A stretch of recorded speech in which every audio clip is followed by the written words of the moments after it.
검찰 수사권 완전 폐지 법안 처리를 위한 민형배 의원의 위장 탈당을 둘러싼 비판이 거세지자 국회 법사위 안건조정위 구성이 일단 보류됐습니다.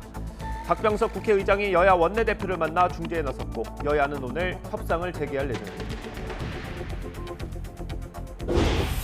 민주당이 송영길 전 대표와 박주민 의원의 공천 배제 결정을 철회하고 두 사람을 포함해서 서울시장 후보를 100% 국민 참여 경선으로 뽑기로 했습니다. 김은혜 의원과 유승민 전 의원의 2파전으로 전개된 국민의힘 경기지사 후보 경선 결과는 오늘 발표됩니다.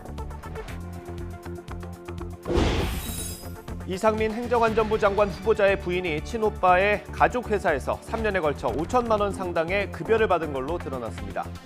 이 후보자 측은 통번역 업무를 하고 정당한 대가를 받은 거라고 해명했지만 이 업체는 급여 지급 뒤부터 통번역 서비스업에 나섰습니다.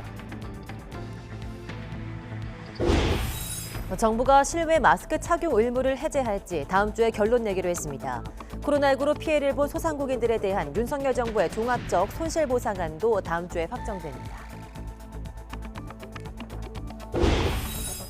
우크라이나 남부 요충지 마리우폴이 사실상 러시아군에 함락된 걸로 보입니다. 미국은 우크라이나에 1조 원 규모의 군사적 지원에 나서고 러시아 선박의 입항을 금지하기로 했습니다.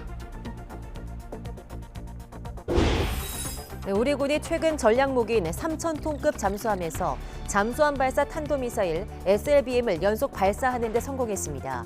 첫 시험 발사 성공 이후 7개월 만으로 곧 실전 배치가 이루어질 것으로 보입니다.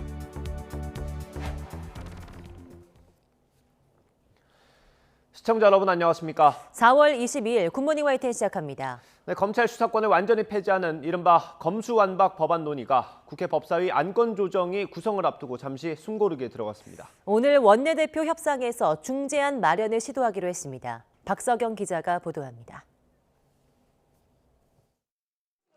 국민의힘 의원들이 더불어민주당 소속인 박광훈 법제사법위원장실 앞으로 모였습니다. 민주당이 민형배 의원 탈당까지 감행하며 검수완박 법안 심사를 위한 1차 관문인 안건조정위원회를 구성하려 하자 즉각 항의에 나선 겁니다. 우리 국회법은 안건조정위원회를 여야 3대3 동수로 규정하고 있습니다. 반드시 국민의힘이 야당으로서 3명이 포함돼야 됩니다. 박광훈 법사위원장은 원칙론자입니다. 박광훈 법사위원장의 현명한 판단을 촉구합니다. 하지만 일과 시간이 끝날 때까지 안건조정위 회의는 열리지 않았고 구성도 잠정 보류됐습니다. 박병석 국회의장 중재하에 여야 원내대표가 물밑 협상을 벌이면서 민주당도 법사위 강공을 멈추고 잠시 속도를 조절하는 겁니다. 박광훈 법사위원장은 박병석 국회의장이 여야 합의를 원하는 상황에서 분위기를 해치고 싶지 않고 민주당 지도부도 같은 생각이라고 밝혔습니다. 이에 따라 민주당 박홍근, 국민의힘 권성동 원내대표는 박 의장 중재 아래 벌여온 물밑 협상을 다시 이어갈 예정입니다.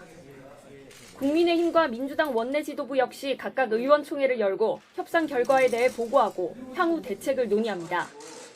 다만 협상이 여의치 않을 경우 민주당은 안건조정위를 즉각 구성해 지체하지 않고 검수완박 법안을 법사위 전체 회의로 넘길 방침입니다. 위장 탈당 논란을 불러일으킨 무소속 민형배 의원도 안건조정위에 포함해 민주당 셋, 국민의힘 둘, 무소속 하나로 4대2 구도를 예고한 상태입니다. 국회의장께서 교섭단체 변경 승인을 한 걸로 알고 있습니다. 비교섭단체 의원으로 국회의장께서 승인을 한 걸로 알고 있습니다. 그건 법과 규정에 따르는 것입니다. 현재까지는 극적인 중재안 마련이 쉽지 않아 검수완박 법안을 놓고 여야 간 극한의 입법 대치 상황이 또다시 재현될 가능성이 커 보입니다. YTN 박서경입니다. 네, 이른바 위장 탈당 이후 민주당 내부에도 균열이 생기기 시작했습니다. 민주당이 안팎의 비판을 뚫고 법안 처리를 강행하더라도 본회의 문턱까지 넘으려면 국회의장의 선택이 중요한 만큼 결국 키는 박병석 의장이 쥐게 됐습니다. 정유진 기자입니다. 검수완박 법안 처리를 위해 민형배 의원이 탈당을 하자 위장 탈당, 꼼수 탈당이라는 비판이 잇따르고 있는 가운데 민주당 내부에서도 자성의 목소리가 잇따랐습니다. 편법 처리에는 동의하기 어렵다는 지적이 쏟아졌고 성남시장 불출마를 선언한 이재명계 김병욱 의원은 민주주의 능멸이라고 직격탄을 날렸습니다. 당내 소신파인 조응천 비상대책위원도 국민 시선이 두렵다고 비판에 가세했습니다. 절차적 정당성이 없으면 민주주의가 무너진단 말이 있습니다. 좀 두렵습니다, 사실. 국민들의 시선이. 참여연대와 민주사회를 위한 변호사 모임 등 시민사회단체마저 우려를 표하고 있지만 민주당 지도부는 박병석 의장에게 본회의 소집을 요구하며 강행 처리 입장을 굽히지 않고 있습니다. 국회의장님께도 요청드립니다. 22일 내일 본회의를 소집해 주십시오. 권력기관 개혁 법안을 막기 위한 마타도어는 중단돼야 합니다. 해외 출장을 보류한 박 의장은 여야 중재안 도출을 시도하고 있는데 민주당의 본회의 소집 요청에는 명확한 입장을 표하고 있지 않습니다. 당장 국민의힘 중진 의원들은 민주당의 협조해서는 안 될 것이라며 박병석 의장을 직접 압박하고 나섰습니다.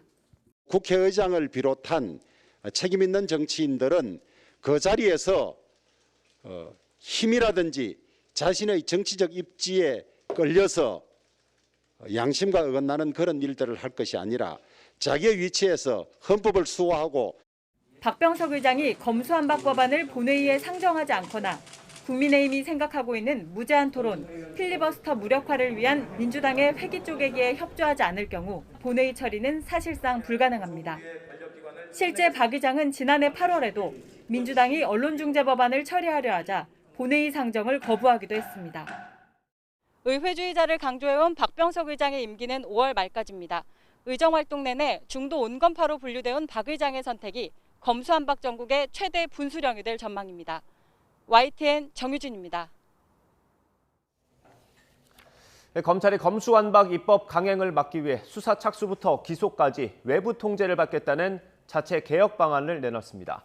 대검찰청은 어제 박병석 국회의장에게 검찰 수사기능 폐지 법안 관련 의견을 건의한 뒤 자체적으로 마련한 공정성 확보 방안 내용도 공개했습니다. 대검은 우선 검찰 수사심의위원회 심의 대상을 기소뿐 아니라 수사 착수 여부까지 확대하고 일정 위원 이상이 찬성하면 기속력을 부여하는 방안을 검토하겠다고 제안했습니다. 또 위원회를 정례와 법제화해서 미국의 기소대배심처럼 국민이 기소 여부를 판단할 수 있도록 추진하겠다고 밝혔습니다.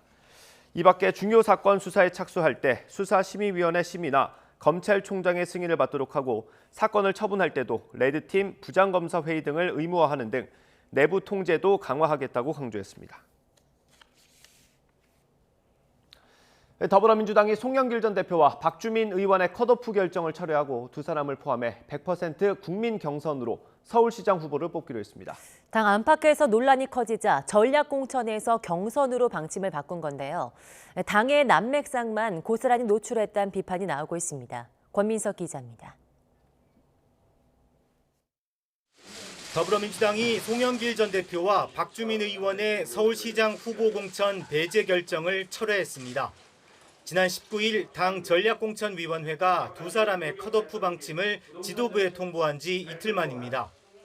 심야회의, 서울의원 간담회, 오찬회동으로 이어진 경론 끝에 민주당 비상대책위는 서울시장 후보를 국민 경선으로 뽑기로 했습니다. 대선 패배 책임 내지는 개파 발언 등등에 대해서 이런 지적은 있었습니다만 좀 더 후보군을 넓혀서 하는 것이 더 경쟁력이 있겠다라는 판단하에 100% 여론조사로 진행되는 경선엔 컷오프가 취소된 송영길 전 대표와 박주민 의원이 포함되고 한때 전략공천 카드로 검토된 박영선 전 장관의 참여 여부 등이 막판 변수로 남았습니다. 송 전 대표와 박 의원은 비대위 결정을 일제히 환영한다는 입장을 냈지만 박지현 비대위원장은 송 전 대표가 선거에 다시 나온 이유를 해명해야 한다고 지적하는 등 여진이 이어지고 있습니다. 무엇보다 공천 배제는 이재명 상임고문 복귀에 대한 반대라는 주장에 사실상 이재명 후보의 정치 복귀를 반대하는 선제 타격의 의미가 있다고 생각합니다. 이재명을 앞세운 분열과 꼼수 정치를 중단하라는 비난이 터져나오는 등 컷오프 번복 과정에서 당내 계파 갈등이 여과 없이 표출됐습니다. 대선 패배 이후에도 별반 바뀌지 않은 민주당의 현 주소가 고스란히 드러난 셈입니다. 이 같은 난맥상은 검찰 수사권을 폐지하는 검수완박 입법 강행 정국과도 맞물려 지방선거 판세에 적잖은 영향을 줄 것으로 보입니다. YTN 권민석입니다. 유승민 전 의원과 김은혜 의원이 각축전을 벌인 국민의힘 경기지사 후보 경선 결과가 오늘 발표됩니다. 국민의힘 공천관리위원회는 오늘 오전 국회에서 책임당원 선거인단 투표 50%와 일반 국민 여론조사 50%를 합산해 경기지사 후보를 확정한다고 밝혔습니다. 경선 기간 두 후보는 각자 본선 경쟁력을 강조하면서 당심과 민심을 잡기 위해 총력전을 펼쳤습니다. 특히 윤석열 당선인의 대변인을 지낸 김은혜 의원이 뒤늦게 경쟁에 뛰어들면서 이른바 윤심 논란도 불거졌습니다. 이런 가운데 오늘 국민의힘은 인천과 울산시장, 경남지상 후보도 함께 발표합니다. 이상민 행정안전부 장관 후보자의 부인이 친오빠의 가족회사에서 3년에 걸쳐 5천만 원 상당의 급여를 받은 걸로 드러났습니다. 네, 이 후보자 측은 부인이 그곳에서 통번역 일을 했다고 해명했는데요. 이 회사는 급여를 주기 시작한 뒤에야 통번역 서비스업을 추가했습니다. 김지환 기자가 보도합니다. 서울 강남구에 있는 2층짜리 단독주택입니다. 이모 씨가 대표로 있는 부동산 임대업체 사무실 주소지기도 합니다. 이상민 후보자의 배우자 정모 씨는 이 회사로부터 3년 동안 5천만 원가량 급여를 받았습니다. 보시는 것처럼 전원주택가에 있는 일반 가정집인데 이상민 행안부 장관 후보자 부인 정모 씨는 기록상으로 이곳 지하 1층에서 근무한 것으로 돼 있습니다.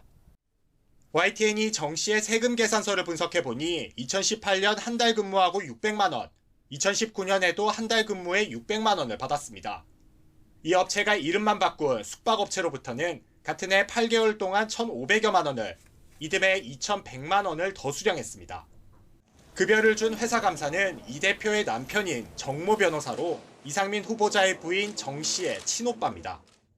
회사가 있다는 주택도 오빠 정 변호사의 특허법인 소유였고 자녀까지 등기 임원으로 이름을 올렸습니다.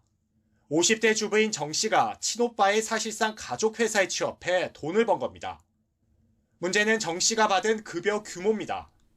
기업 분석 보고서상 직원은 5명, 2019년 지출한 급여 3,700만 원 가운데 2,200만 원가량, 이듬해 5,500만 원 가운데 2,100만 원을 정 씨에게 줬습니다. 총 급여 절반가량이 정 씨에게 간 겁니다.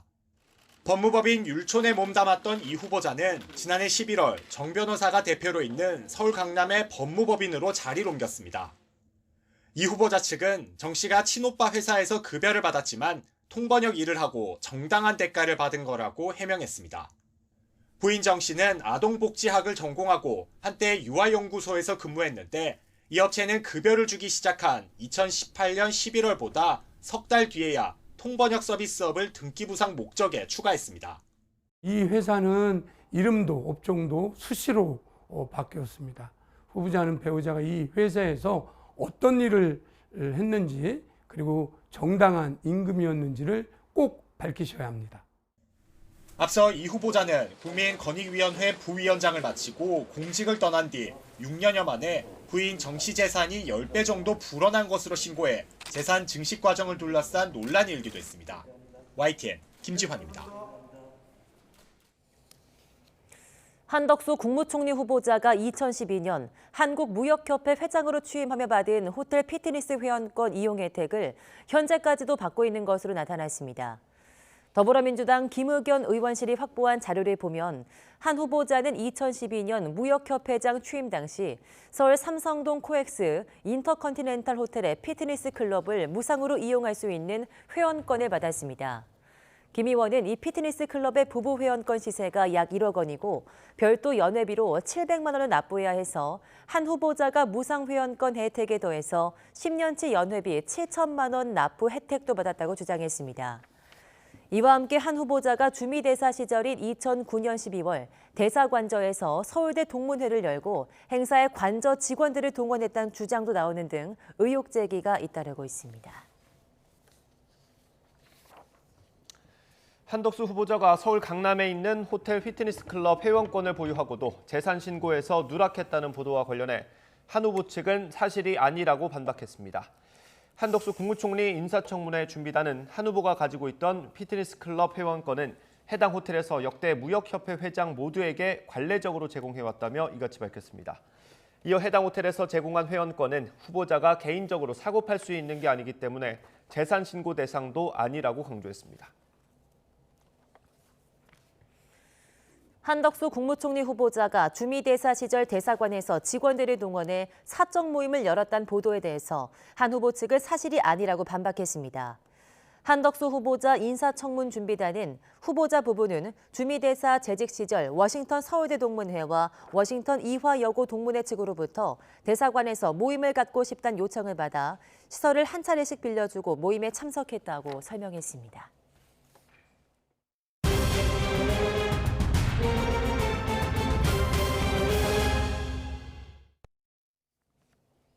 네, 코로나19 소식입니다. 어제 0시부터 밤 9시까지 확진자는 모두 76,430명으로 잠정 집계됐습니다.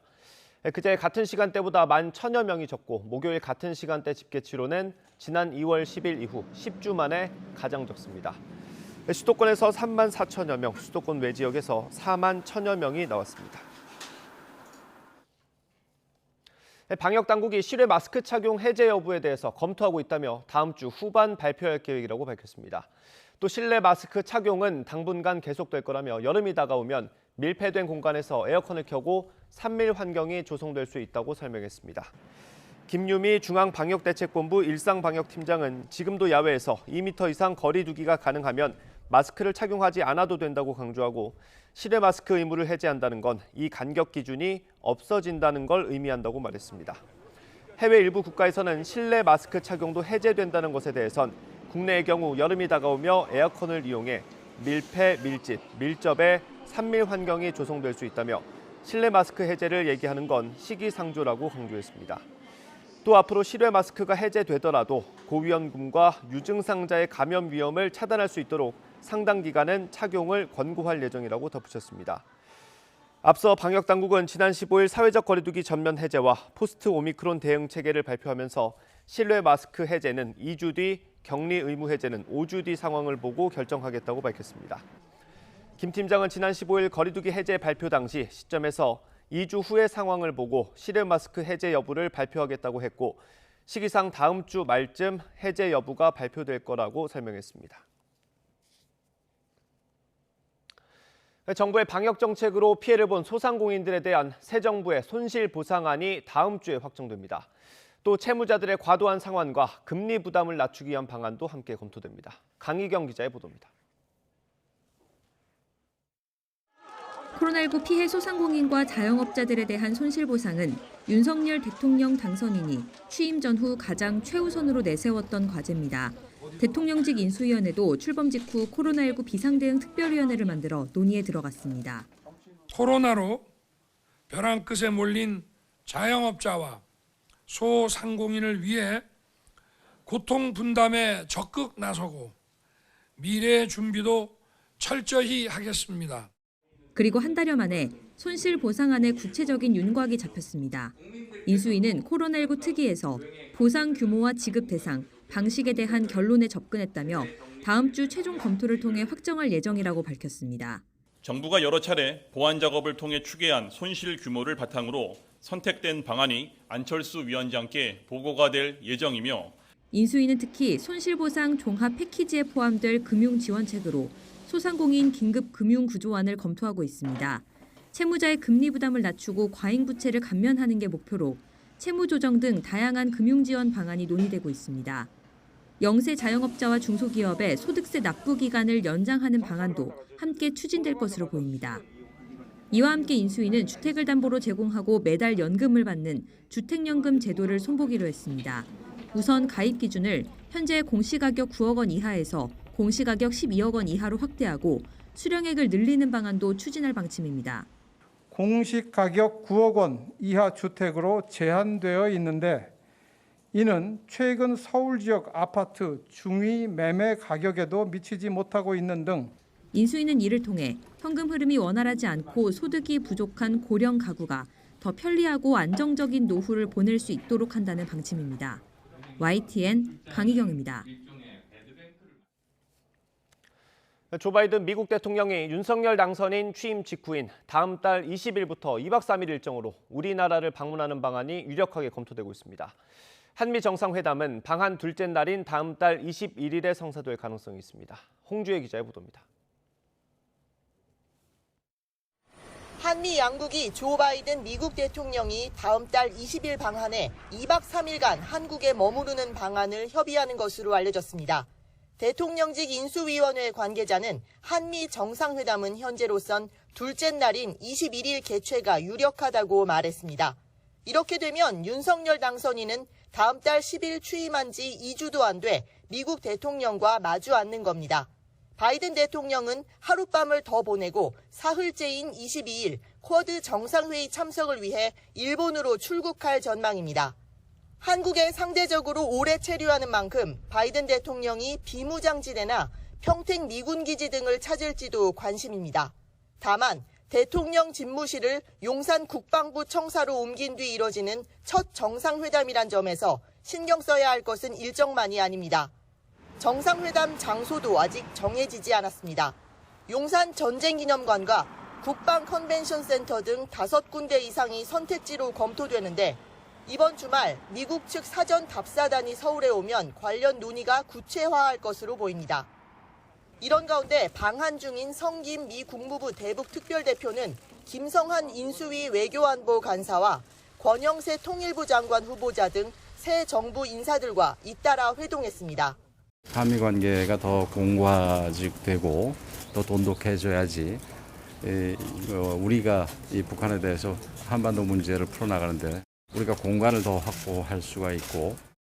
사적인 성격의 만남이었다며 애써 의미를 축소하긴 했지만 앞서 윤 당선인도 성김 대표와 비공개 만찬을 진행한 만큼 한미 공조를 강화한다는 당선인의 외교 정책도 점차 가시화하는 모양새입니다. YTN 홍주혜입니다. 네, 우리 군이 잠수함에서 발사하는 탄도미사일 SLBM을 연속 발사하는 데 성공했습니다. 지난해 9월 SLBM 첫 발사 성공 이후 7개월 만인데 곧 실전에 배치하는 게 가능할 걸로 보입니다. 보도에 박홍구 기자입니다. 군은 지난해 9월 3,000톤급 잠수함인 도산 안창호함에서 처음으로 SLBM 수중 발사에 성공했습니다. 이후 7개월 만인 지난 18일 같은 잠수함에서 SLBM 2발을 연속으로 발사해 표적을 명중했습니다. 20초 간격으로 발사된 SLBM은 400여 킬로미터를 비행해 해상 목표 지역에 탄착한 것으로 전해졌습니다. 군은 실전 환경에서 SLBM의 능력을 검증하는 차원이라며 이번 성공이 국방력 발전에 기여할 것으로 평가했습니다. 또 앞으로 SLBM 전력화를 차질 없이 수행하겠다고 밝혔습니다. 이에 따라 이르면 연내에 SLBM이 도산 안창호함에 실전 배치될 가능성이 커졌습니다. 현재 시운전 중인 2번, 3번함인 안무함과 신채호함에도 SLBM 배치를 서두를 것으로 보입니다. 또 추가로 3,600톤급 3척과 4,000톤급 이상 3척의 잠수함 건조도 추진하고 있습니다. 잠수함의 규모가 커질수록 SLBM 발사관의 수도 많아져 군은 총 9척의 잠수함에 SLBM 78발을 장착할 계획인 것으로 알려졌습니다. 전략적 가치가 높은 SLBM 전력 증강에 따라 북한의 도발에 대응할 수 있는 억지력도 한층 강화될 전망입니다. YTN 박홍구입니다. 네, 우크라이나 정부는 마리우폴에 갇혀있는 민간인 10만여 명의 인도적 대피를 위해 노력하고 있지만 러시아의 방해로 이루어지지 못하고 있다고 비난했습니다. 마리우폴은 도시 전역이 폐허로 변했고 도시 외곽에는 매일 수많은 새 무덤이 만들어져서 전투의 참상을 증언하고 있습니다. 강성옥 기자입니다. 젤렌스키 우크라이나 대통령이 수도 키이우에서 스페인 총리 덴마크 대통령과 정상회담을 가졌습니다. 젤렌스키 대통령은 마리우폴에 갇혀있는 수많은 민간인들의 인도적 대피를 시도하고 있지만 러시아의 비협조로 이루어지지 않고 있다고 비난했습니다. Гуманітарних коридорів, які ведуть до вивезення цих людей, працюємо постійно. І постійно когось вдається вивезти. Останній час росіяни блокують цей процес. 마리우폴은 도시 전역이 사실상 폐허로 변했습니다. 멀쩡한 건물을 찾아보기가 어렵고 날이 갈수록 새로운 무덤이 크게 늘고 있다고 외신은 전하고 있습니다. 외곽 도시 메노시의 위성 사진입니다. 지난달 19일부터 4월 3일 사이에 촬영된 사진을 보면 새로운 무덤 수백여 개가 도로를 따라 만들어지는 모습을 확인할 수 있습니다. 마리우폴 시장은 러시아군이 민간인들을 학살하고 외곽 공동묘지에 매일같이 집단 매장하고 있다고 울분을 터뜨렸습니다. Полі риють такі величезні рви довжиною 30 метрів і туди звозять величезними такими вантажівками наших мешканців, вбитих військами Російської Федерації, і ховають там військові злочини.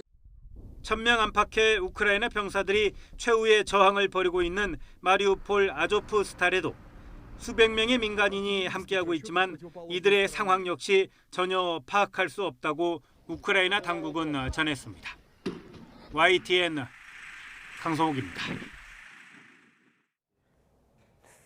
블라디미르 푸틴 러시아 대통령은 우크라이나군이 최후 항전을 벌이고 있는 아조스탈 제철소를 봉쇄하라고 명령했습니다.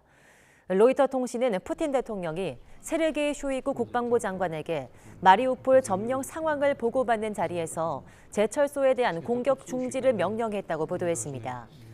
대신 푸틴은 파리 한 마리도 빠져나가지 못하도록 제철소 일대를 봉쇄하라고 지시했습니다. 이 자리에서 쇼이구 장관은 푸틴 대통령에게 러시아 연방군대와 도네츠크 공화국 민병대가 마리우폴을 사실상 점령했고 아조스탈에서만 우크라이나군 2천여 명이 저항 중이라고 보고했습니다.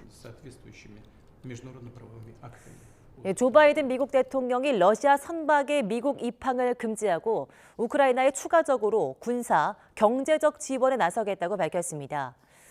바이든 대통령은 평지로 이루어진 우크라이나 동부 일대 지형을 언급하면서 보다 효과적인 다른 무기가 필요하다며 돈바스와 동부 일대 전투 능력 향상을 위해서 8억 달러, 우리 돈 1조 원 가까운 규모의 군사 지원을 추가로 진행하겠다고 말했습니다.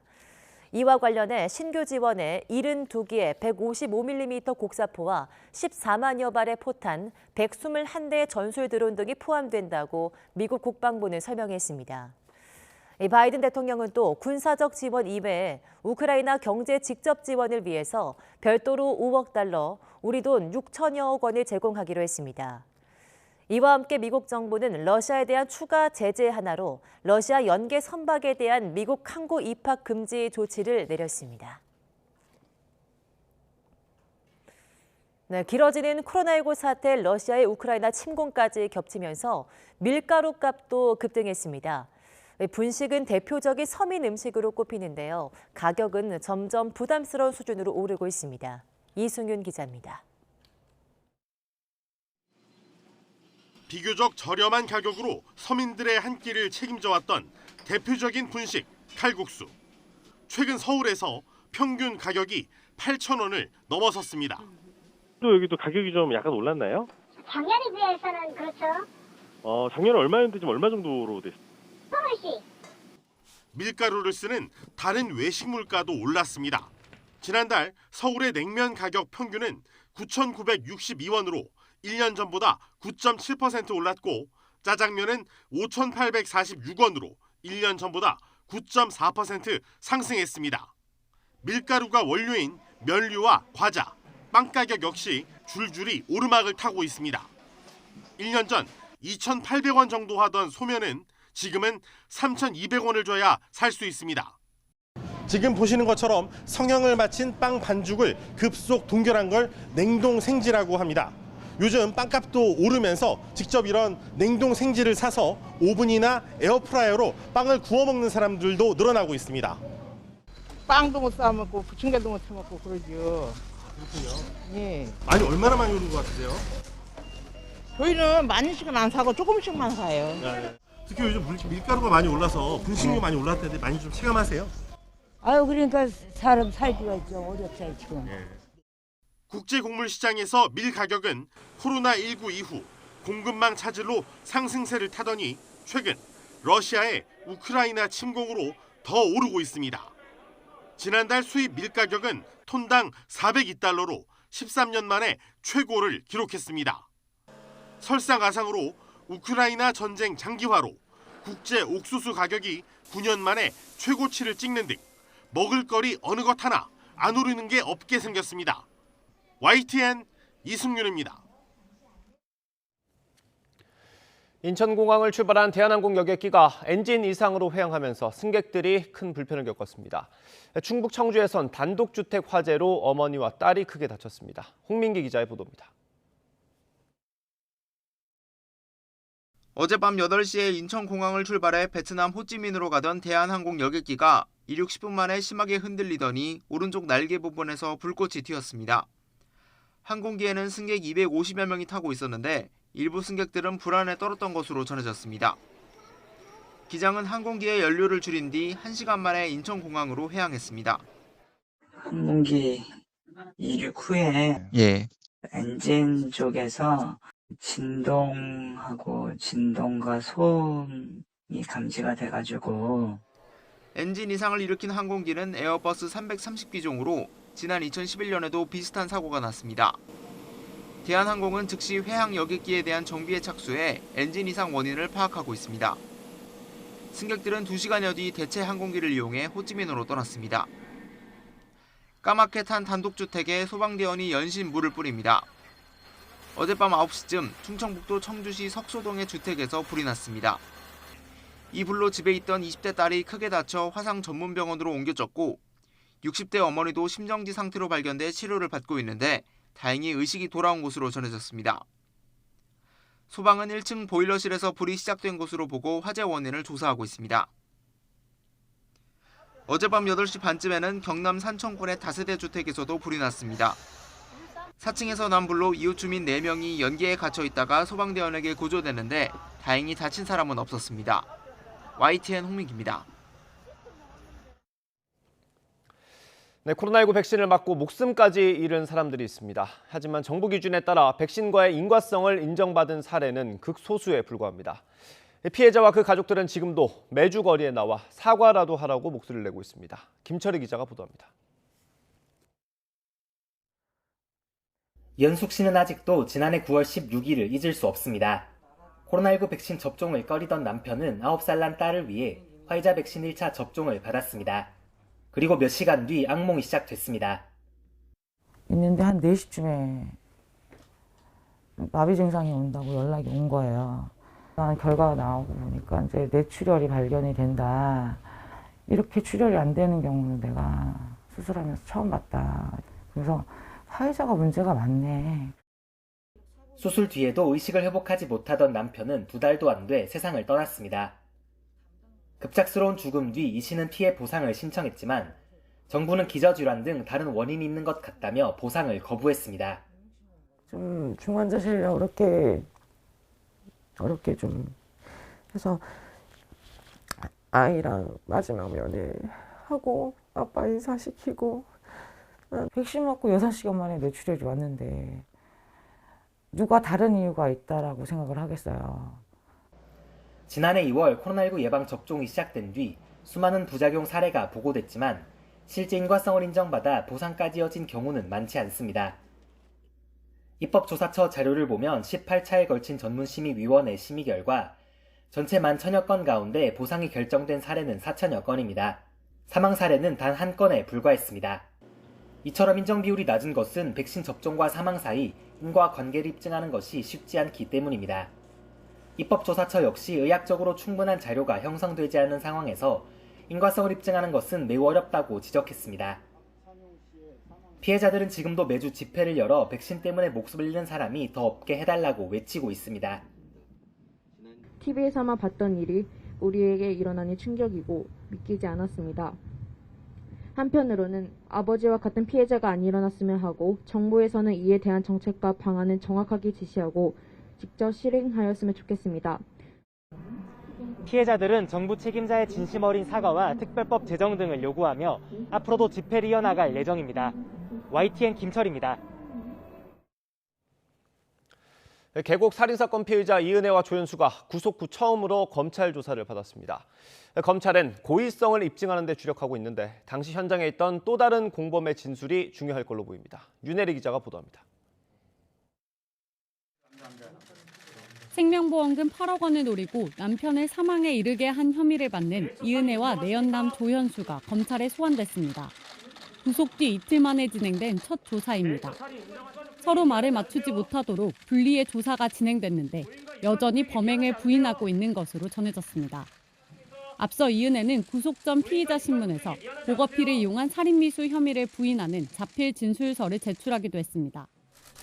계획적 살인 인정하십니까? 고인과 유가족들에게 미안하지 않으세요? 검찰은 남편 명의의 보험금을 노려 계획적으로 살인을 준비했다는 고의성을 입증하는 데 집중하고 있습니다. 이를 위해 사건 당시 계곡에 함께 있었던 공범 A씨를 불러 구체적인 상황에 대한 진술을 확보했습니다. 조연수의 지인인 A씨는 지난해까지 마약류 관리법 위반 혐의로 수감 중이었지만 최근 출소한 것으로 알려졌습니다. 검찰은 특히 계곡 살인 사건 전에 보거피를 먹이고 낚시터에서 떠미는 등 여러 차례 살해 시도 정황이 있었고 그때마다 남편의 보험 시효를 되살려낸 정황에 주목하고 있습니다. 이를 토대로 단순히 구조 의무를 다하지 않은 부작위가 아니라 의도적인 살인 혐의를 적용하는 방안에 무게를 싣고 있습니다. 용소 계곡이 첫 번째 시도가 아니라 그 전에 두 차례의 시도가 더 있었다라고 보이기 때문에 이러한 앞전에 있었던 이 살인의 시도 같은 경우에도 세 번째 마지막에 살인에서의 어떤 고의들을 입증할 수가 있거든요. 다만 이은혜와 조연수의 범행을 입증할 직접적인 물증이 없는 상황에서 공범 등의 진술로 살인의 고의성을 충분히 증명할 수 있느냐가 관건이 될 전망입니다. YTN 윤혜리입니다.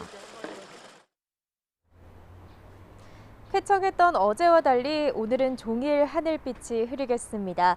아침부터 늦은 오후 사이 중북부 지방에는 단비가 조금 내리겠지만 비의 양이 5mm 안팎으로 워낙 적어서 대기의 건조함은 계속되겠습니다. 여기에 바람도 강하게 불 것으로 보이니까요. 불씨 관리 계속해서 철저히 해주시기 바랍니다. 현재 서울 등 내륙 곳곳에는 여전히 건조특보가 내려져 있습니다. 또 전국에 산불 위기경보 경계 단계가 발령 중인데요. 동해안 지역에는 대형 산불주의보가 내려진 가운데 초속 25m가 넘는 양간지풍까지 불겠습니다. 산 주변에서는 흡연이나 쓰레기 소각을 삼가는 등 불씨 관리를 철저히 해주시기 바랍니다. 현재 기온 살펴보겠습니다. 서울 14.3도, 대전 12.1도, 광주는 10.6도로 출발하고 있습니다. 오늘 낮 기온은 서울 19도로 중부지방은 어제보다 낮겠고 남부지방은 광주 25도, 대구 29도까지 오르면서 다소 덥겠습니다. 주말인 내일은 서울의 한낮 기온이 27도까지 치솟으면서 때 아닌 더위가 나타나겠고요. 다음 주 초반에는 전국에 강풍을 동반한 많은 비가 내릴 전망입니다. 현재 남부 내륙을 중심으로는 매우 짙은 안개가 끼는 곳이 있겠습니다. 차간 거리를 넉넉히 두시고 또 속도를 줄이는 등 안전운전 해주시기 바랍니다. 지금까지 서울 상암동에서 YTN 윤수빈입니다. 오늘 0시 기준 코로나19 신규 확진자는 이틀 연속 10만 명을 밑돌 걸로 보입니다. 정부는 실외 마스크 착용 의무를 해제할지 다음 주에 결론 내기로 했습니다. 검찰 수사권 완전 폐지 법안 처리 위한 민영배 의원의 위장 탈당을 둘러싼 비판이 거세지자 국회 법사위 안건 조정위 구성이 일단 보류됐습니다. 박병석 국회의장이 여야 원내대표를 만나 중재에 나섰고 여야는 오늘 협상을 재개할 예정입니다. 우크라이나 정부가 남부 요충지 마리우폴에 갇힌 민간인 대피를 위해 노력하고 있지만 러시아의 방해로 이뤄지지 못하고 있다고 비난했습니다. 미국은 우크라이나에 1조 원 규모의 군사적 지원에 나서고 러시아 선박의 입항을 금지하기로 했습니다. 오늘은 전국이 흐리고 중북부 지방에는 비가 조금 내리겠습니다. 전국 곳곳에 건조특보가 이어지고 있고 강원 산지 등에 강풍주의보도 발효돼 불씨 관리에 주의하셔야겠습니다.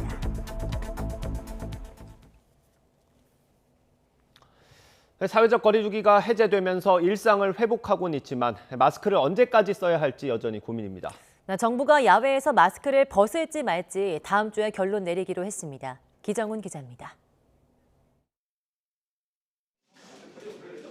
정부가 거리두기 조치를 해제하면서도 실외 마스크 의무를 바로 풀지 않은 건 긴장감이 너무 풀릴까 우려했기 때문입니다. 앞으로 2주간 상황을 좀 더 지켜보고 다시 검토하기로 하였습니다. 실외 마스크의 해제까지 포함될 경우 방역 긴장감이 너무 약화될 수 있는 위험성을 고려한 결정입니다. 그만큼 마스크의 전파 차단 역할이 크다는 의미지만 실내 취식 등 더 우려스러운 상황도 모두 풀면서 실외 마스크를 계속 고집하는 건 정부로서도 부담입니다. 실외 마스크의 조정 여부는 2주간의 상황을 보면서 결정하겠다라고 발표드린 바 있습니다. 아마 이번 주가 아니라 다음 주부터 그 부분들은 좀 더 검토하게 될 것이라고 보고 있는 중입니다. 정부는 확진자와 중환자 등 지금까지 위험도를 평가하던 기준을 적용해 5월 초 해제 여부를 결정한다는 방침입니다. 현재도 밖에서 다른 사람과 2m 거리를 두고 마스크를 벗으면 과태료를 물릴 수 없지만 의무가 해제되면 그 기준마저 없어지게 됩니다. 이스라엘 등 일부 외국에서는 실내 마스크 의무까지 푸는 곳도 있지만 우리 정부는 그럴 계획이 없습니다. 지하철이나 버스 등 대중교통을 이용하거나 다가오는 여름 문 닫고 에어컨 켜는 것을 고려하면 실내 마스크 해제를 얘기하는 건 시기상조라는 겁니다. 인수위도 실외 마스크 해제에 신중할 것을 요구하면서 예상대로 5월 초에 해제 결정이 나올지 확신하기 어렵습니다. 정부는 또 이행기 사주를 두고 판단하기로 한 확진자 격리 의무 해제도 비슷하게 설명합니다. 격리 의무 해제가 확진자가 격리하지 않아도 처벌하지 않는다는 것이지 감염 위험성이 줄었다는 뜻이 아니라는 겁니다. 격리 기간 단축에 대해선 기간을 줄인 외국의 경우도 과학적 판단이 아닌 사회 경제적 고려가 컸다면서 필요성은 크지 않다고 보고 있습니다. 방역당국은 격리 의무가 없어지더라도 감염 전파 차단 조치는 필요하다며 격리 권고는 계속 유지돼야 한다고 말했습니다. YTN 기정훈입니다. 코로나19 확진자 규모는 줄고 있지만 고령층 감염 비중은 여전히 높습니다. 백신 접종 이후 시간이 지나면서 면역력이 떨어지는 데다 새 변이 유행 위험도 있는 만큼 방역 당국은 고령층 추가 접종을 당부했습니다. 이영원 기자입니다. 오미크론 유행 감소세에도 위험 요소는 여전합니다. 감염때 중증 사망률이 높은 고령층 감염 비중이 커지고 있기 때문입니다. 신규 환자 가운데 60살 이상 비중은 22%로 연일 20% 안팎을 기록하고 있습니다. 지난달 첫째 주만 해도 15%에 그쳤지만 7주 연속 증가해 이달 둘째 주 20%를 넘긴 겁니다. 지난해 말 백신 3차 접종 이후 시간이 지나면서 면역력이 떨어져 감염에 취약해지고 있는 것으로 분석됩니다.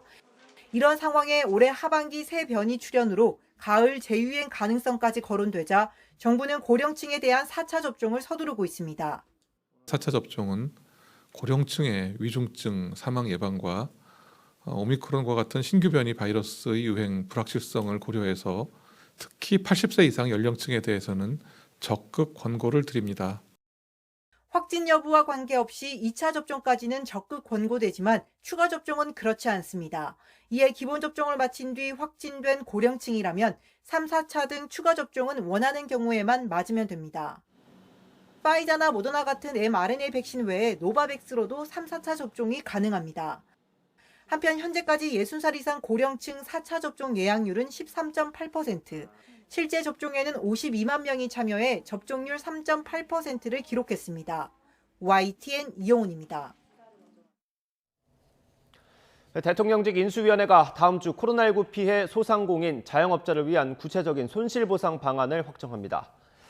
홍경희 인수위원회 부대변인은 코로나19 비상대응특별위원회가 손실보상 패키지에 담긴 보상 규모와 지급 대상, 지급 방식에 대한 결론에 접근했다고 밝혔습니다. 코로나19 특위는 정부 측의 손실 규모를 바탕으로 선택한 방안을 다음 주 안철수 인수위원장에게 보고한 뒤 최종 검토를 통해 확정할 예정입니다. 검찰 수사권을 완전 폐지하는 입법안과 관련해서 여야 원내대표가 중재안 마련을 위한 물밑 협상을 오늘 재개할 예정입니다. 민주당과 국민의힘은 또 각각 의원총회를 열고 의원단의 현재 상황을 공유하고 추가 대책도 논의할 방침입니다. 앞서 박병석 국회의장 중재로 여야 원내대표의 비공개 협의가 이뤄지자 민주당은 국회 법사위에서 법안을 심의할 안건조정위원회 구성을 일단 보류하고 협상 결과를 지켜보기로 했습니다. 하지만 민주당은 오늘까지 국민의힘과 협상이 여의치 않으면 법사위 안건조정위를 즉각 구성해 검찰 수사권 폐지 법안에 지체하지 않고 법사위 전체 회의로 넘길 방침입니다. 김호수 검찰총장이 검찰 수사권 완전 폐지 법안 처리에 열쇠를 쥐고 있는 박병석 국회의장을 찾아갔습니다. 네, 김 총장은 국회 특별기구를 만들어서 이번 법안을 다시 논의해달라고 요청했고 수사 공정성을 확보할 수 있는 특별법을 만들자고도 제안했습니다. 직접 들어보겠습니다.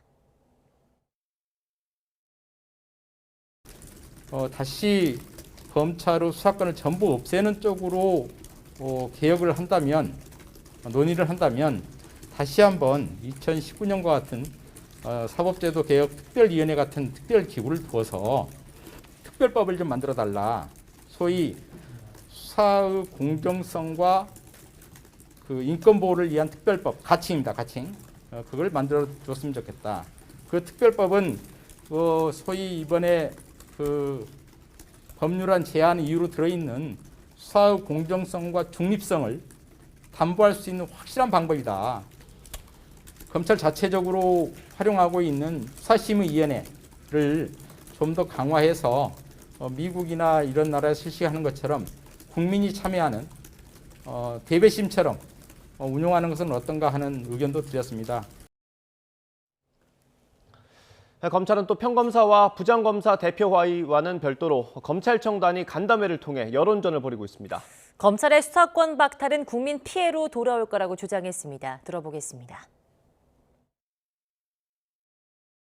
검수완박 법안은 검사의 수사를 원천 봉쇄함으로써 죄가 없는 사람을 법정에 세우거나 처벌받아야 할 사람이 법망을 빠져나가게 할 위험이 큽니다. 모든 수사권을 뺏는 것보다는 기존에 갖고 있는 역량을 좀 이렇게 수사를 좀 제어하고 좀 제한하고 남용이 되는 부분을 좀 막을 수 있는 제도적인 보완 장치를 만들면서 이거를 조정을 해나가야지 이거를 완전히 박탈하는 거는 저는 문제가 있다고 생각을 합니다. 뭐 사표야 뭐 10번이건 100번이건 내겠습니다. 내겠습니다. 근데 그걸로 이제 해결이 된다 그러면 이게 다 해결된다 그러면은 정말 좋은 방법이 되겠죠. 근데 그걸로 해결이 안 되겠죠. 경찰 기록만 보고 그대로 판단하지 말고 자신들의 목소리를 직접 듣고 억울한 사람이 있는지 제대로 판단해달라고 하는 것이 국민들이 검찰에 하는 명령이라고 생각하고 있습니다. 네, 국민의힘이 윤석열 대통령 당선인이 윤준청 씨 별장 접대 사건에 연루됐던 오보와 관련해서 민주당 김용민 의원과 이규원 검사를 정보통신망법상 명예훼손 혐의로 검찰에 고발했습니다. 유상범 의원은 허위 사실을 일부 언론이 보도하는 과정에서 김 의원과 이 검사가 역할을 했다는 주장이 나와 논란이 되고 있는 만큼 사실규명을 위해 두 사람을 고발한다고 밝혔습니다. 더불어민주당이 송영길 전 대표와 박주민 의원의 공천 배제 결정을 취소하고 6월 지방선거 서울시장 후보를 100% 국민 참여 경선으로 선출하기로 했습니다. 비대위는 송영길 전 대표와 박주민 의원을 포함해 오늘까지 서울시장 후보를 추가로 영입한 뒤 적정한 숫자로 국민 경선을 치를 방침입니다. 고용진 수석 대변인은 비대위 회의에서 송 전 대표의 대선 패배 책임과 개파 발언에 대한 지적이 있었지만 후보군을 더 넓혀 경쟁력을 확보하는 것으로 의견을 모았다고 설명했습니다. 또 이낙연 전 대표나 박영선 전 장관 등이 경선에 참여할 수 있냐는 질문엔 여러 명을 접촉할 계획이고 최종적으로 의사표시를 안 한 분들도 추가로 접촉해 노력할 거라고 답했습니다. 민주당 박지원 공동비상대책위원장이 노영민 전 대통령 비서실장과 송영길 전 대표, 박주민 의원을 지목해 최소한 부동산 문제로 실망을 안겨줬던 일을 사과해야 한다고 주장했습니다. 박 비대위원장은 SNS에 이번 민주당의 결정으로 3명 다 기회를 얻게 됐지만 이건 당의 결정일 뿐 국민의 이해를 구한 건 아니라고 지적했습니다. 다만 모두 책임이 있는데 다른 잣대를 들이내는 불공정 공천은 더 문제라고 덧붙였습니다. 유승민 전 의원과 김은혜 의원이 각축전을 벌인 국민의힘 경기지사 후보 경선 결과가 오늘 발표됩니다. 국민의힘 공천관리위원회는 오늘 책임당원 선거인단 투표 50%와 일반국민 여론조사 50%를 합산해 경기지사 후보를 확정한다고 밝혔습니다. 이재명 민주당 상임고문의 정치적 고향인 경기도는 이번 지방선거의 최대 격전지로 꼽히는 만큼 경선 결과에 관심이 쏠리고 있습니다. 국민의힘은 인천과 울산시장, 경남지사 후보도 함께 발표합니다. 전북 지역은 지사 선거에서 민주당 경선이 사실상 본선이나 다름없을 정도로 여당의 지지세가 강한 곳입니다. 그런데 현직 송하진 지사가 컷오프되면서 이른바 송심의 방향이 가장 큰 변수로 떠올랐습니다. 김민성 기자입니다. 전북도지사 역사상 처음으로 3선에 도전했던 송하진 전북지사. 올해 발표된 두 차례의 지역 언론 여론조사 때마다 지지율 20%를 넘기며 1위 자리를 지키는 듯 보였습니다. 그러나 당의 결정으로 아예 공천에서 배제되자 송 지사는 전격 정계 은퇴를 선언했습니다. 그러나 결코 이번에 경선 후보자 발표 결과를 수용한다는 뜻은 아닙니다. 제가 입은 은혜를 제가 조용히 물러남으로써 빚을 갚겠다는 뜻입니다. 송 지사 지지자들은 컷오프 결정에 배후 세력이 있다고 주장하며 김건영 예비후보 캠프에 합류해버렸습니다. 그러자 바른미래당 원내대표 출신의 탈당파로 당내 세력이 약점인 김건영 예비후보는 아예 송 지사의 후계자를 자처하고 나섰습니다. 많은 송 지사님 지지자들이 송 지사님에 대해서 가지고 있었던 그 꿈, 이런 것들을 제가 다 받아들여서 반드시 전라북도 변화시키고 더 큰 전북으로 만들겠습니다.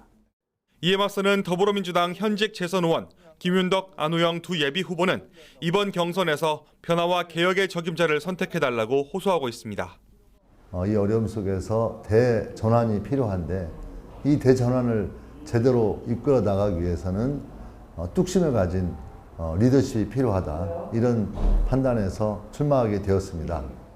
민주당의 정통성 있는 후보가 민주당의 정신을 계승하고 민주당의 가치를 구현하는 이런 그 도지사 선거가 이번 도지사 선거의 이제 성격이다.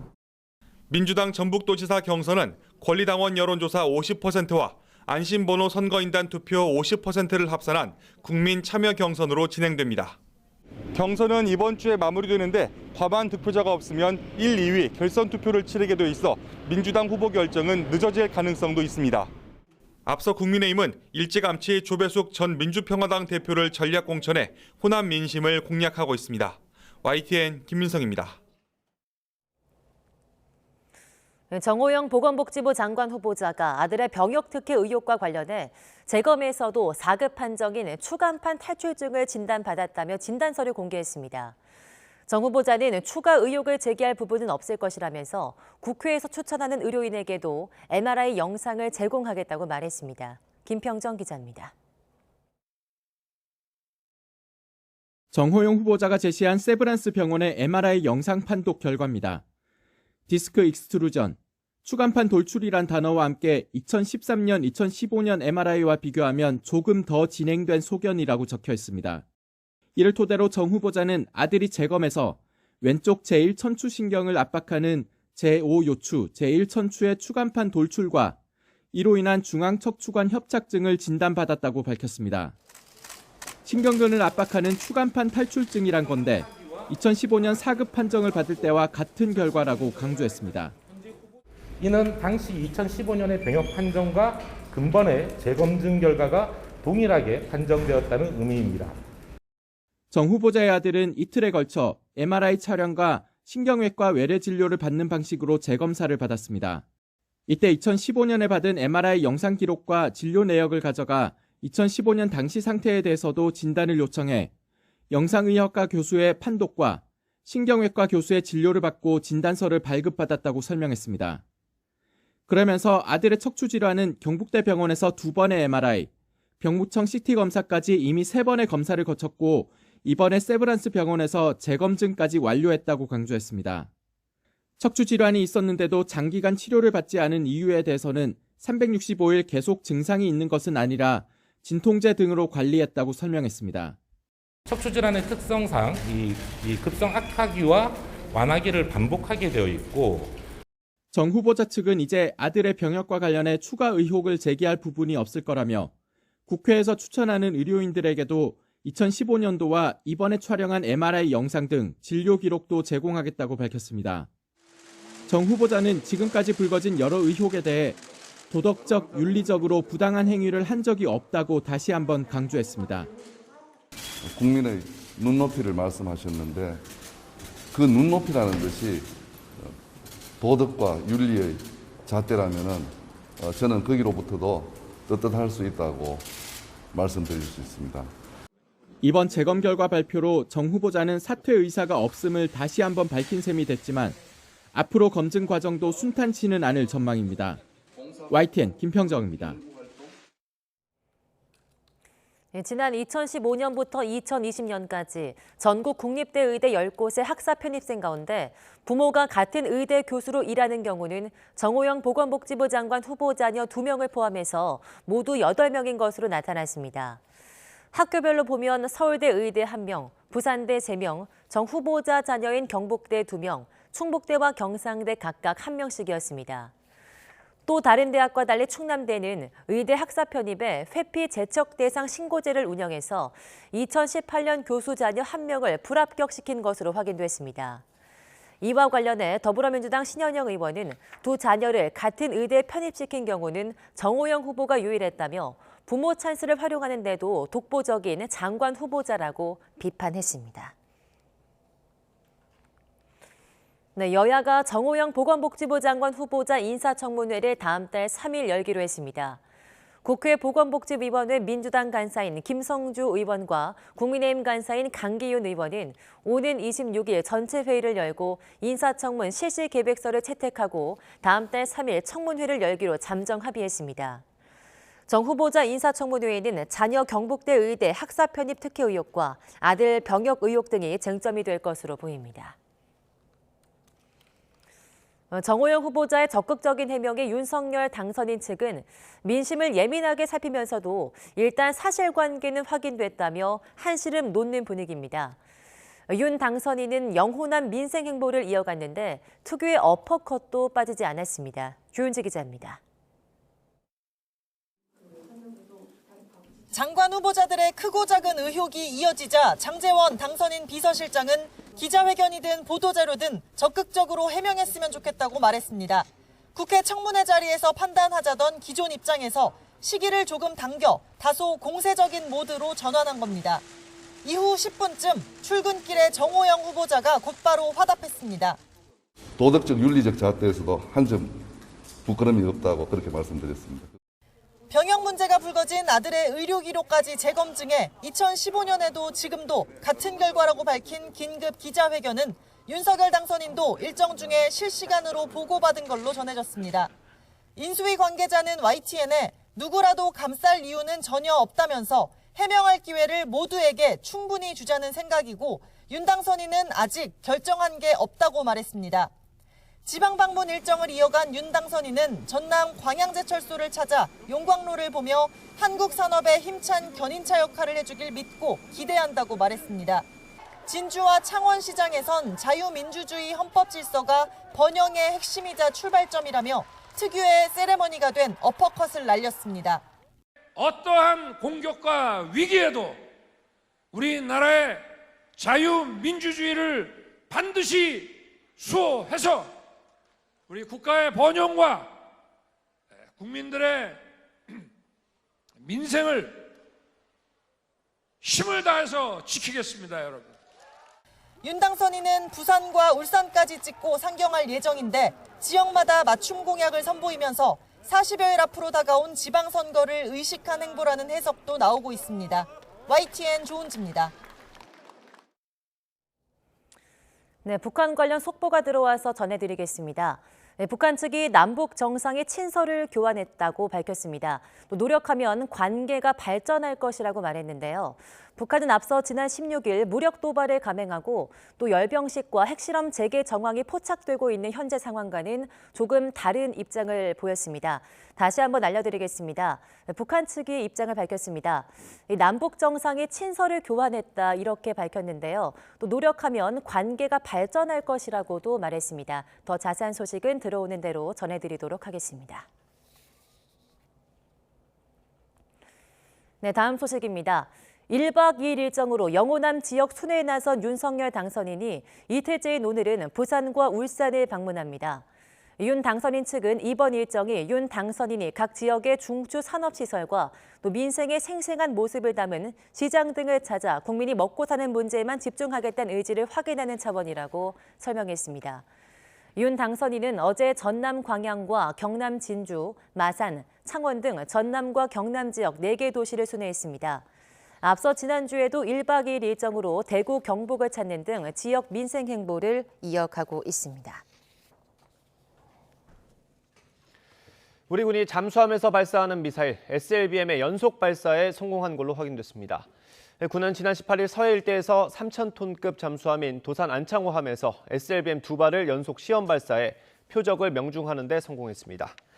20초 간격으로 연속 발사된 SLBM은 400여 킬로미터를 비행해 해상의 목표 지역에 탄착한 걸로 전해졌습니다. 연속 발사 성공은 지난해 9월 SLBM 첫 발사 성공 이후 7개월 만으로 SLBM 전력화가 임박했다는 관측이 나오고 있습니다. 이번 연속 발사 시험 현장은 서훈 청와대 국가안보실장도 참관한 것으로 전해졌습니다. 조 바이든 대통령은 러시아가 우크라이나를 결코 장악하지 못할 거라고 말했습니다. 미국은 우크라이나에 추가로 1조 원 규모의 군사적 지원을 하기로 했고 러시아 관련 선박의 미국 입항도 금지했습니다. 워싱턴에서 강태욱 특파원이 보도합니다. 바이든 대통령은 러시아가 우크라이나 동부의 새 영토를 장악하기 위해 초점을 새로 맞추고 있다며 전쟁이 또 다른 장으로 넘어가는 중대한 국면이라고 평가했습니다. 그러면서 푸틴은 결코 우크라이나를 장악하는 데 성공하지 못할 것이라고 단언했습니다. 푸틴은 서방이 결국은 손을 뗄 것이라고 기대했지만 미국과 유럽 등 동맹은 일치된 힘으로 우크라이나를 계속 지원할 것이기 때문이라는 겁니다. He's betting on Western unity will crack. He's still betting on that. And once again, we're going to prove him wrong. We will not lessen our resolve. We're going to continue to stand with the brave and proud people of Ukraine. 특히 동부 일대 지형이 평지인 것을 고려해 효과적인 다른 무기가 필요하다며 8억 달러, 우리 돈 1조 원 가까이 또 지원하겠다고 밝혔습니다.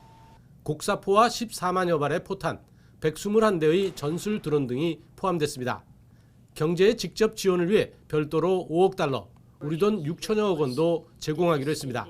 아울러 미국 정부는 러시아에 대한 추가 제재로 러시아 연계 선박에 대한 미국 항구 입항 금지 조치를 내렸습니다. 영국 등 유럽 나라가 이미 내린 조치를 강화하는 제재입니다. That means no ship that sails under the Russian flag or that is owned or operated by a Russian interest will be allowed to dock in a United States port or access our shores. 또 우크라이나에서 탈출한 난민을 받아들일 새로운 입국 프로그램도 운영하기로 했습니다. 침공이 시작된 지 2달이 임박해 오면서 러시아의 공격이 거세지고 있는 만큼 미국의 우크라이나 지원과 러시아에 대한 압박도 강화되고 있습니다. 워싱턴에서 YTN 강태욱입니다. 러시아가 104년 만에 국가 부도 사태를 눈앞에 두고 있습니다. 블룸버그 통신은 러시아가 최근 달러 표시 국채 2건에 대해서 루블화로 이자를 냈다며 이에 대해 신용부도 스와프가 채무 불이행에 해당한다는 결정을 내렸다고 보도했습니다. 러시아는 우크라이나 침공에 대한 금융 제재로 미국 은행을 이용할 수 없게 되자 지난 6일 달러 국채 보유자들에게 이자를 루블화로 지급했습니다. 러시아가 유예기간 30일이 끝나는 5월 4일까지 달러로 이자를 내지 못하면 최종 부도 판정을 받게 되는데 현실이 될 경우 볼셰비키 혁명 이듬해인 1918년 이후 처음으로 국가 부도 사태를 맞게 되는 겁니다. 전 세계 경제 대국이 각종 현안을 논의하는 주요 20개국 협의체 G20이 위기를 맞고 있습니다. 러시아의 우크라이나 침공 사태 대응을 놓고 서방 선진국과 나머지 상당수 회원국 사이에 이견이 드러나면서 G20의 앞날에 대한 우려가 나오고 있습니다. 김진호 기자가 보도합니다. G20은 1999년 서방 중심의 주요 7개국과 중국, 인도, 러시아 등 경제 규모가 큰 20개 국가의 재무장관과 중앙은행 총재가 참여하는 회의체로 출발했습니다. 한국도 회원국입니다. 그러다가 2008년 글로벌 금융위기를 맞아 정상급 회의체로 격상돼 10년 넘게 국제사회의 현안 대응을 위한 최고위급 협의체로 기능했습니다. 하지만 지난 2월 러시아의 우크라이나 침공 이후 G20 운영이 위기를 맞고 있습니다. 미국을 비롯한 서방 국가들은 러시아를 규탄하며 각종 제재 등 강공책을 주도하고 있습니다. 반면 중국, 인도로 대표되는 상당수 국가는 우크라이나 사태에 발을 담그는 것을 꺼리거나 관망하는 자세를 보입니다. 현지 시각 20일 미국 워싱턴 DC에서 열린 재무장관 회의 때 러시아 측 화상연설이 시작되자 미국, 영국 등 서방 국가 대표들은 회의장에서 퇴장해 항의의 뜻을 드러냈습니다.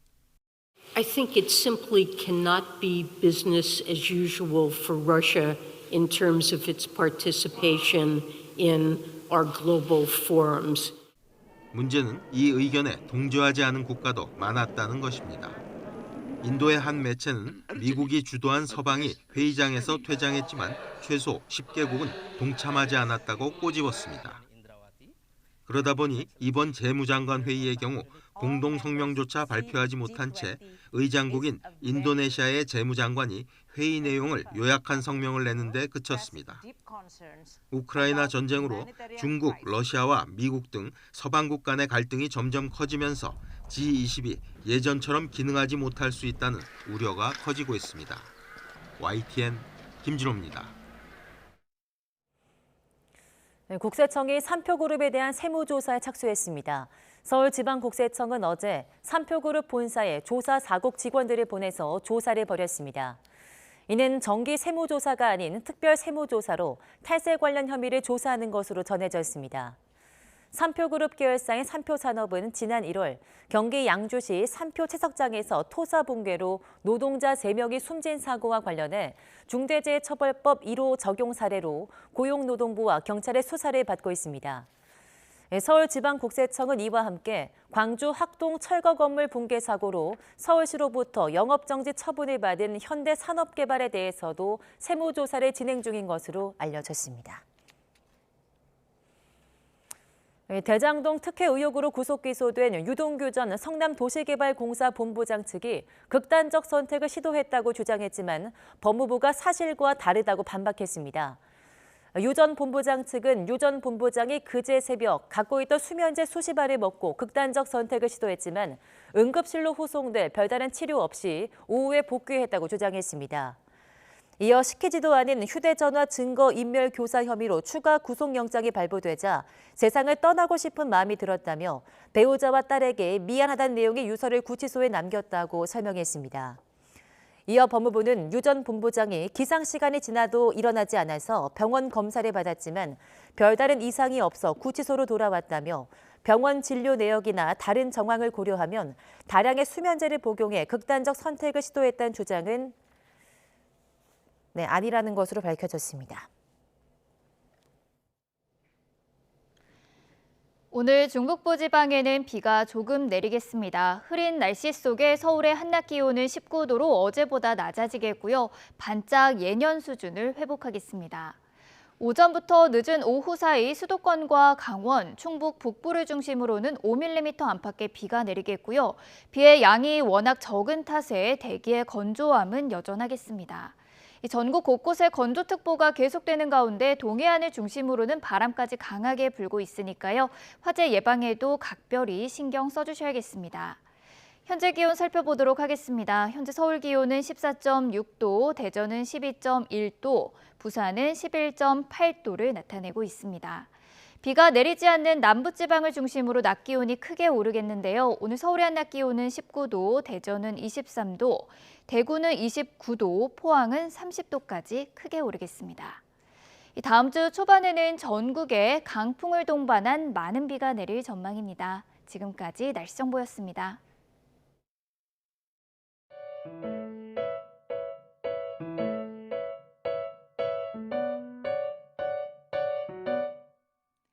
안녕 지는 꽃들아 네가 있는 동안에 가려진 방 안 어딘가 숨어서 너의 얼굴 몰래 보며 네, 굿모닝 YTN 이어갑니다. 검찰 수사권을 폐지하는 검수완박 법안과 관련해 여야 원내대표가 중재안 마련을 위한 물밑 협상을 오늘 재개할 예정입니다. 민주당과 국민의힘은 또 오늘 오전 각각 의원총회를 열어서 의원단의 현재 상황을 공유하고 추가 대책도 논의할 방침입니다. 앞서 박병석 국회의장 중재로 검수완박 법안 보완에 대한 여야 원내대표의 비공개 협의가 이뤄지자 민주당은 국회 법제사법위원회에서 법안을 심의할 안건조정위원회 구성을 일단 보류하고 협상 결과를 지켜보기로 했습니다. 민주당은 그러나 오늘까지 국민의힘과 협상이 여의치 않을 경우엔 법사위 안건조정위를 즉각 구성해 검찰 수사권 폐지 법안을 지체하지 않고 법사위 전체 회의로 넘길 방침입니다. 이른바 검수완박에 반대하는 검찰의 반발 수위는 갈수록 높아지고 있습니다. 전국 부장검사회의에선 지휘부 총사퇴 요구가 나왔습니다. 김호수 검찰총장은 다시 국회를 찾아갔고 대검부터 일선 검찰청까지 간담회도 이어지고 있습니다. 나혜인 기자입니다. 평검사에 이어 서울중앙지검에서 철야 회의를 연 전국 부장검사 대표들의 목소리는 예상보다 강경했습니다. 검찰이 국민 신뢰를 얻지 못해 반성한다면서도 검수완박 법안은 국민의 기본권을 박탈하는 범죄 방치법이라며 검찰총장과 고위 간부들이 책임 있는 자세를 보여달라고 요구했습니다.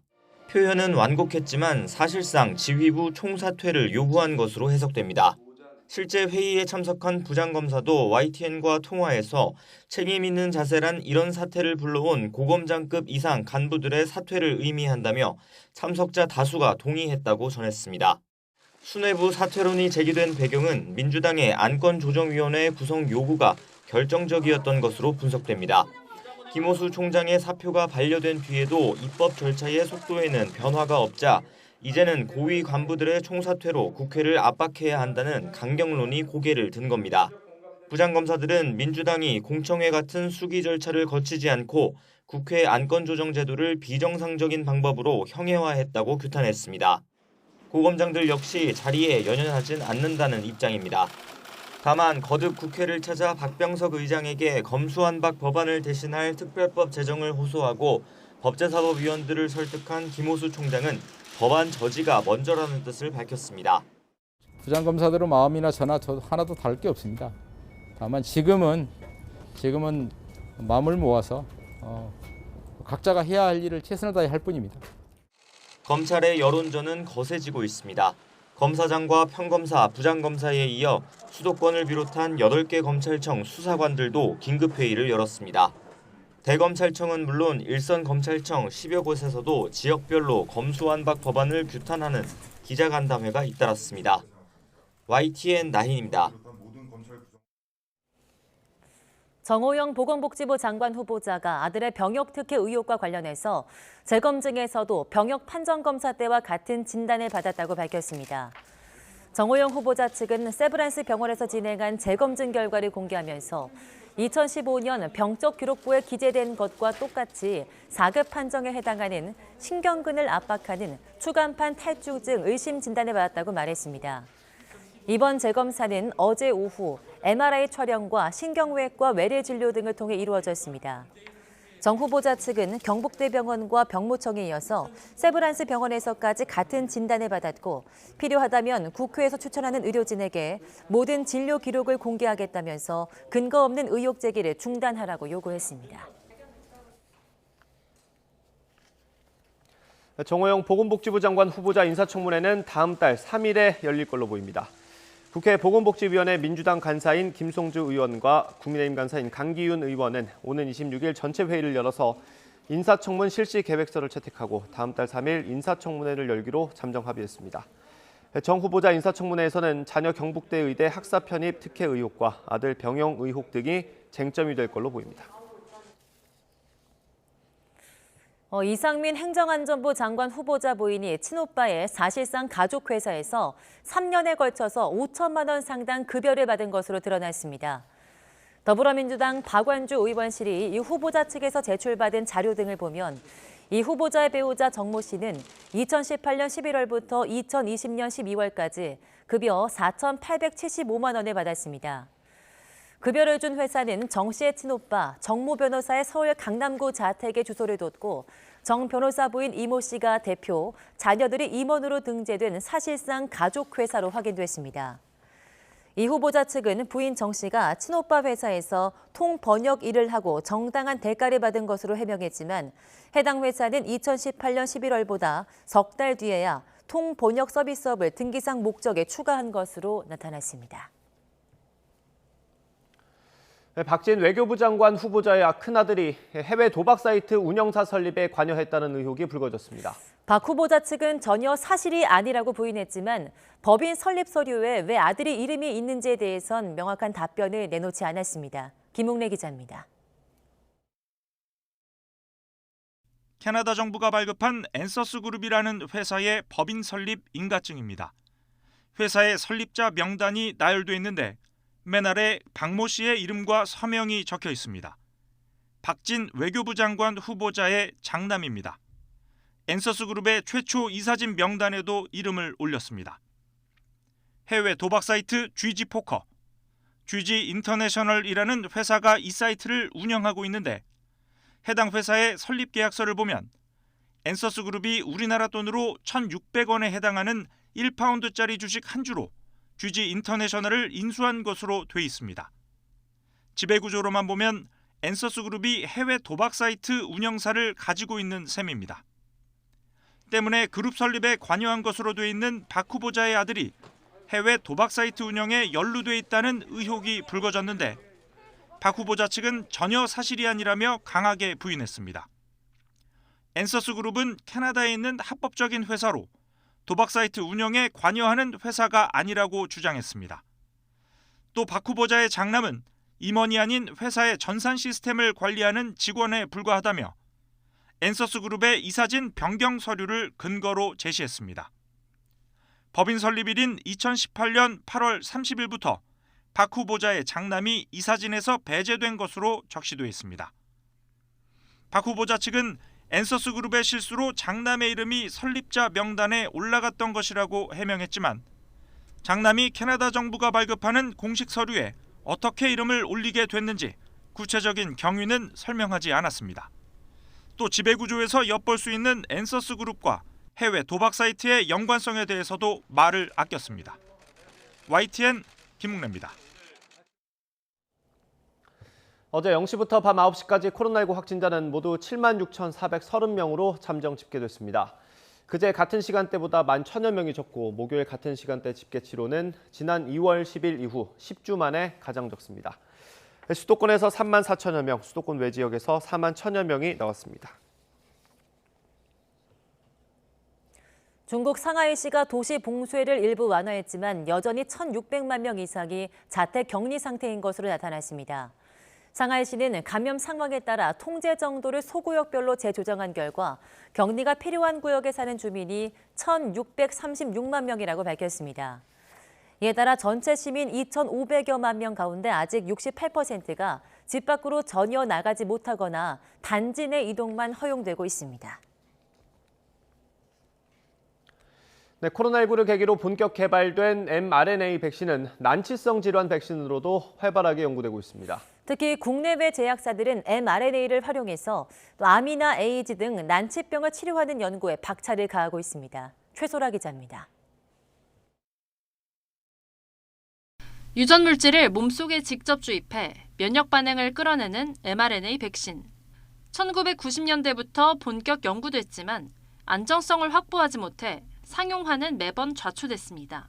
마침내 2020년 화이자 바이오엔테크와 모더나가 코로나19 mRNA 백신 개발에 성공했고 짧은 개발 기간과 높은 효능 덕분에 전 세계로 보급됐습니다.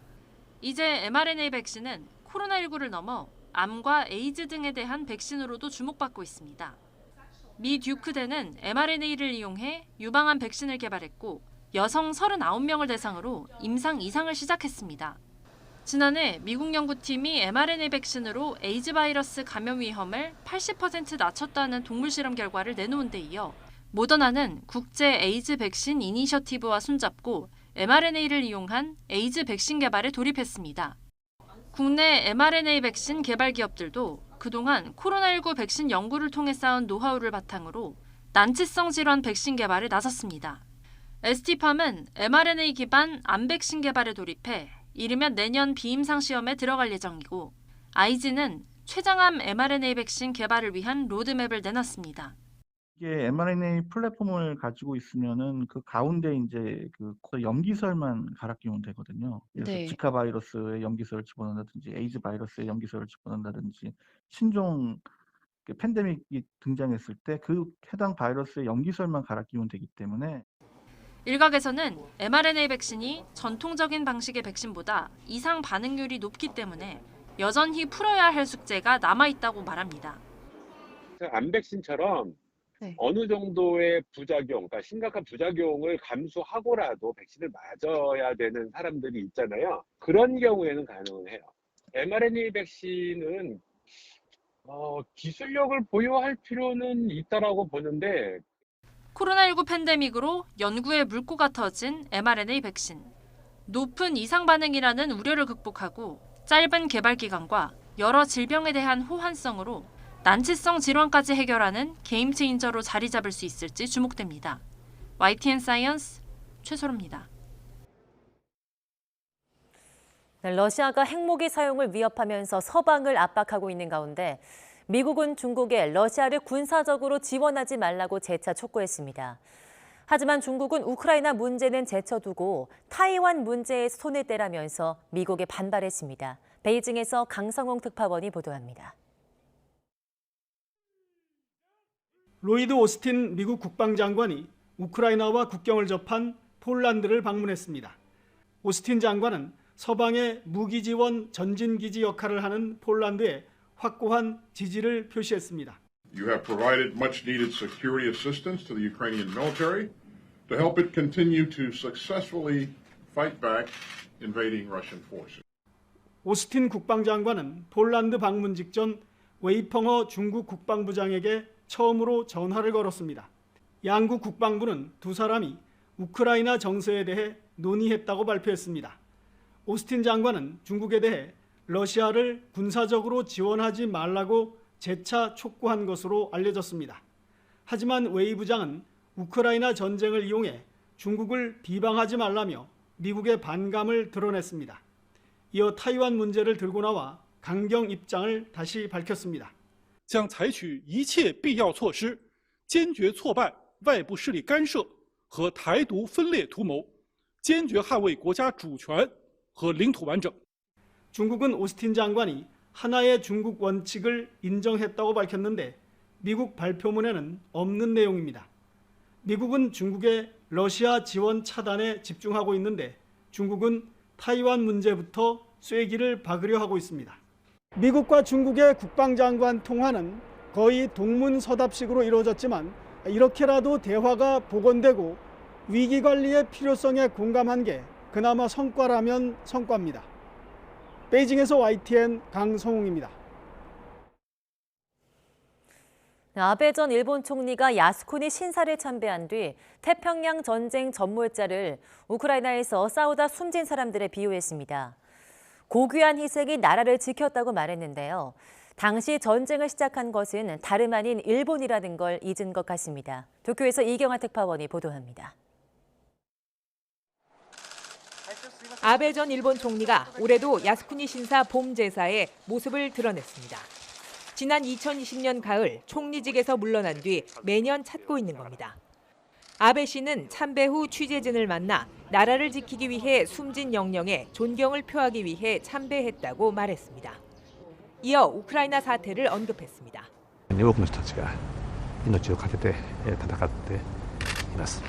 尊い犠牲の上に国は守られていく、祖国は守られていくわけで改めてそのことも念頭に置きながら 고귀한 희생이란 말로 야스쿠니에 묻힌 전몰자를 우크라이나에서 싸우다 숨진 사람들의 비유한 셈입니다. 우익 성향의 다카이치 자민당 정조 회장 역시 비슷한 인식을 드러냈습니다. ウクライナの惨状を見るにつけ、日本の国民と領土と主権を守るために苛烈な状況下で国策に準じられたご英霊を思い 하지만 당시 전쟁을 일으킨 일본과 러시아의 침공을 받은 우크라이나는 오히려 정반대 입장입니다. A급 전범이 합사된 야스쿠니 신사 참배를 놓고 전쟁을 미화한다는 비판이 이어지는데 더 나아가 엄연한 역사적 사실까지 외면한 겁니다. 일본 정치권은 오히려 이번 사태를 군비 확장의 명분으로 적극 활용하고 있습니다. 力による一方的な現状変更をとりわけ東アジアで許すことはなりません。今回のウクライナ侵略事案を踏まえて新たな国家安保戦略を策定してまいります。 집권자민당은 적 기지뿐 아니라 사령부까지 사실상 선제 공격할 수 있게 국가 안보 전략에 반영할 것을 정부에 제언하기로 했습니다. 또 앞으로 5년 안에 방위비를 지금의 배 수준인 GDP의 2%까지 끌어올리도록 요구할 방침입니다. 도쿄에서 YTN 이경아입니다. 미국 중앙은행인 연방준비제도의 제롬 파월 의장이 0.5% 금리 인상 가능성을 공식화했습니다. 파월 의장은 현지 시간 21일 국제통화기금 IMF 총회에서 열린 국제경제에 관한 토론에 참석해서 내 견해로는 좀 더 빨리 움직이는 게 적절할 것이라면서 0.5%포인트가 5월 회의에서 검토될 것이라고 말했습니다. 이는 오는 5월 3일에서 4일 열리는 연방공개시장위원회 정례회의에서 0.5%포인트의 금리 인상 가능성을 시사한 겁니다. 네, 뉴욕 증시는 제롬 파월 연방준비제도 의장이 오는 5월 연방공개시장위원회 정례회의에서 0.5%포인트 금리 인상 가능성을 열어두면서 하락했습니다. 21일 뉴욕 증권거래소에서 다우지수는 전장보다 1.05% 떨어진 34,792.76으로 장을 마쳤습니다. S&P 500 지수는 전장보다 1.48% 하락한 4,393.66으로 나스닥 지수는 전장보다 2.07% 밀린 13,174.65로 거래를 마쳤습니다. 네, 문재인 대통령과 김정은 북한 국무위원장이 최근 친서를 교환하고 서로 노력하면 남북 관계가 발전할 수 있을 거라는 기대를 표명했습니다. 조선중앙통신은 오늘 김정은 위원장과 문재인 대통령이 친서를 교환했다면서 김 위원장이 그제 문 대통령이 보내온 친서를 받고 어제 회답 친서를 보냈다고 보도했습니다. 조선중앙통신은 두 정상이 서로가 희망을 안고 노력을 기울여 나간다면 남북 관계가 민족의 염원과 기대에 맞게 개선되고 발전하게 될 것이라는 데 견해를 같이 했다고 전했습니다. 또한 김 위원장이 남북 정상이 역사적인 공동선언을 발표하고 온 민족에게 앞날에 대한 희망을 안겨준 것을 회고하며 임기 마지막까지 민족의 대의를 위해 마음 써온 문 대통령의 고뇌와 노고도 높이 평가했다고 보도했습니다. 네, 윤석열 대통령 당선인과 조 바이든 미국 대통령의 한미 정상회담이 다음 달 21일 열릴 가능성이 큰 것으로 알려졌습니다.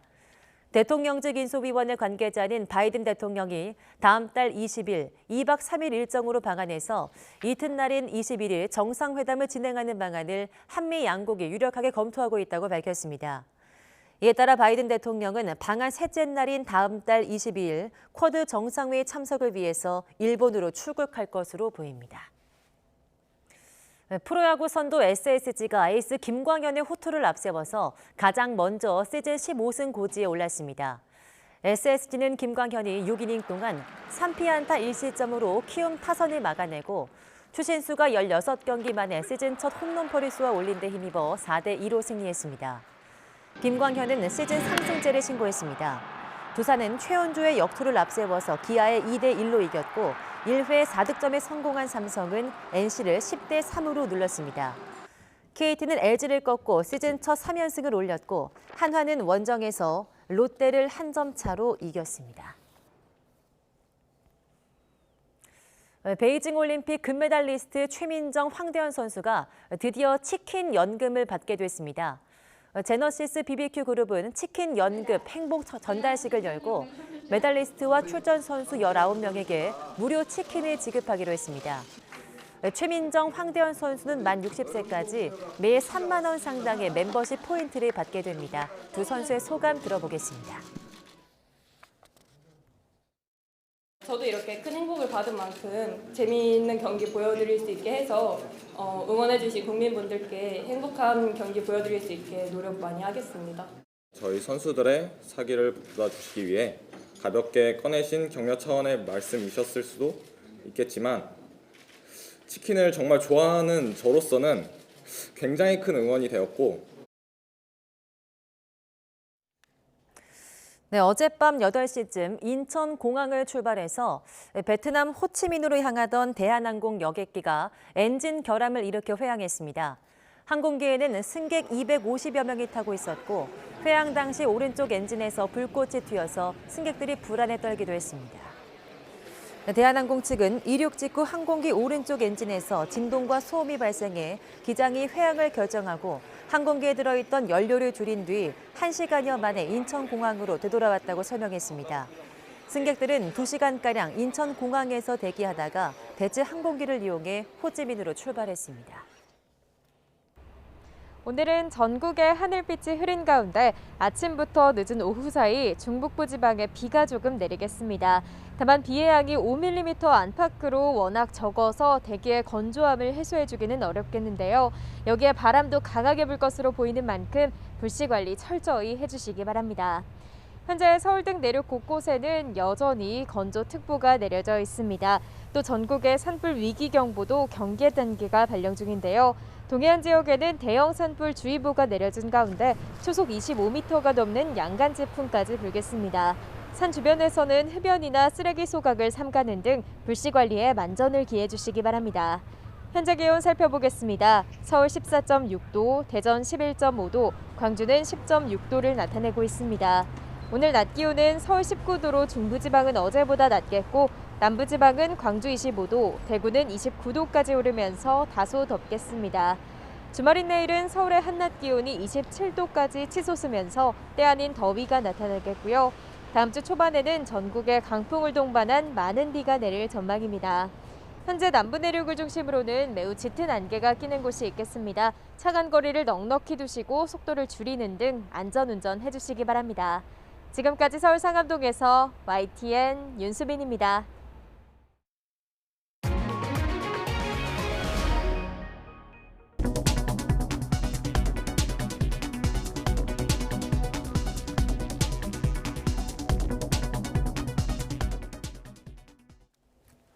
네, 이상으로 굿모닝 YTN 마치겠습니다. 잠시 후 YTN 24가 이어집니다. 시청해주신 여러분 고맙습니다.